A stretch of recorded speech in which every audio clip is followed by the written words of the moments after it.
Welcome to the Virtual Zoo, the channel that brings the zoo right to you. Hello everyone, and welcome back to the Last Frontier, where we're just about halfway through our exploration of the Alaska Zoo in part 1, and if you haven't watched that already, then I don't know what you're doing here. We got a brief introduction to this establishment, saw some adorable little critters, and marveled at the cold-weathered megafauna. But trust me, there's much more in store for today. Beginning right away where we left off, past the coffee shop and camels, is a large paddock for the caribou, a species sometimes referred to as a reindeer in Europe. They are a large migratory herbivore found in the Arctic and subarctic regions. Caribou are renowned for their impressive antlers and their ability to traverse vast snowy landscapes. Both male and females grow these antlers, which are used for foraging and during mating displays, making caribou unique among other deer species, some of which you can also learn about at the nearby deer kiosk. From here and down the path, we've got a bit of a downhill hike where we will meet another fork in the road. If we ignore this aviary and head over this long bridge across the Little Campbell Creek, we'll eventually make it to some of the zoo's most popular residents, past this large viewing shelter, which we'll see later, and up this boardwalk, we can overlook a large enclosure for yet another North American icon. Of course, I'm talking about the brown bear. According to their Facebook, the zoo is currently home to 3 bears, all rescues in some shape or form. Anyways, this is male Jake, who is the zoo's oldest resident at 39 years of age and was orphaned from the Kodiak Island in Alaska. With him, I spotted Oreo, who is 23 and was orphaned in a wildlife poaching situation near Mount Sustina, Alaska. And the zoo's third bear, though I didn't get a chance to see her, was 11-year-old Izzy, whose mother was killed by a male bear, making her an orphan too. Brown bears are common in most of Alaska, south of the Brooks Range, and in this state, they are typically defined under 3 names. Firstly are Kodiak bears, who only live on Kodiak Island, and then there's grizzly bears, who are smaller inland bears with lighter coats, and these, brown bears, refers to the ones who live in a wider range along coastal areas. And while they do typically hibernate through the winter in their indoor space from October to December at the zoo, it does appear that they're already well awake and enjoying the last of the winter snows. Back to the viewing shelter we passed earlier, there's another educational kiosk where you can compare cold weather cats, notably the tigers, lynx, and of course, the snow leopards, living in this rocky hillside developed in 2006 that is divided down the middle by mesh and viewable up front through glass, is the zoo's pair of snow leopards. These elusive big cats, native to mountain ranges of Central and South Asia, are known for their beautiful, spotted coats and long thick tails that help them balance on steep rocky terrain. Adapted to cold environments, they have large nasal cavities to worm cold air and powerful limbs for climbing and leaping. Snow leopards are solitary animals, but in terms of communication, they are eager to get the job done during the mating season when calling for their young, or when asserting their territory over other snow leopards, as you can see, or should I say hear right here.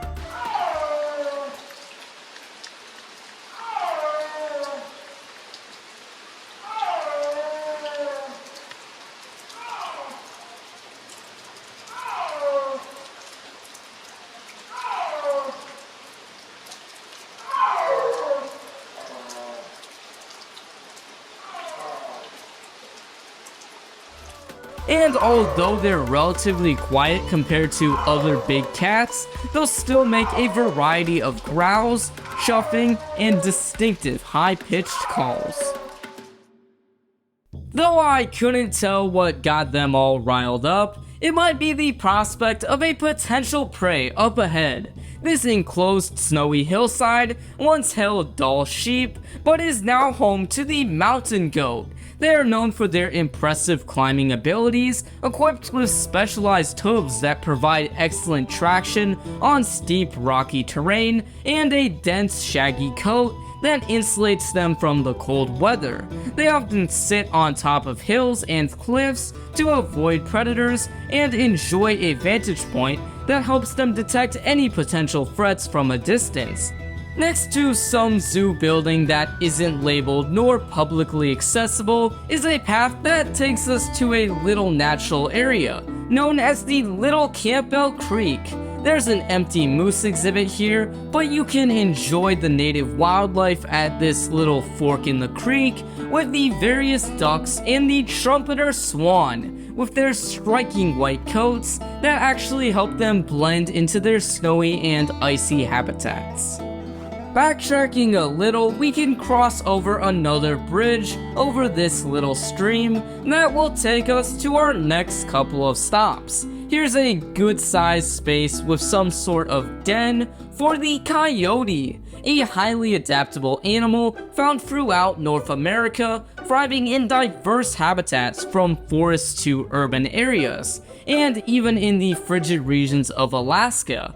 Here in the last frontier, coyotes are versatile predators that will inhabit environments like the tundra and dense forest, often preying on small mammals and birds. These intelligent and resourceful animals have also been known to scavenge, and they will occasionally hunt larger prey when necessary, all in all showcasing their remarkable ability to survive and adapt to various conditions all throughout the country.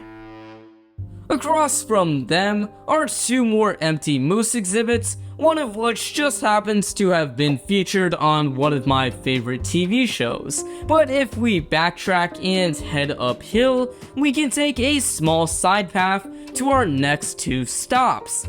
First off, to the right is the zoo's black bear habitat for adult bears Zach and PW, who were hibernating for the winter. No worries though, since we'll see some even cuter versions of them in just a couple minutes. And across from this, we can overlook that large aviary that we ignored earlier, home to our nation's icon, the bald eagle, who are fittingly found throughout the United States, even in Alaska. And it should be noted that they were chosen as a symbol of our country in 1782, way before we even acquired Alaska as a state.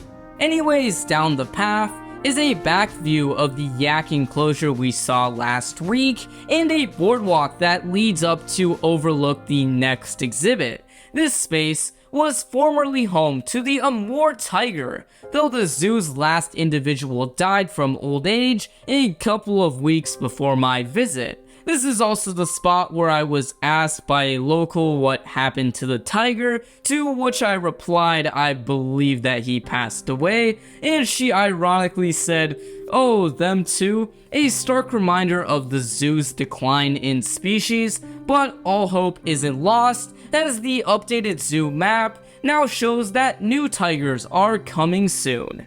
Down from the boardwalk, we eventually get to the fork in the road that we saw last week, and if we go right, we'll stumble upon a small aviary for the great horned owl. Down this path is an abandoned exhibit, once home to wolves, though sadly the zoo's last wolf, Windy, passed away on July 28th, 2022 due to old age, though I did see this poster that had a link to a video of her, which I'll put in the comments below.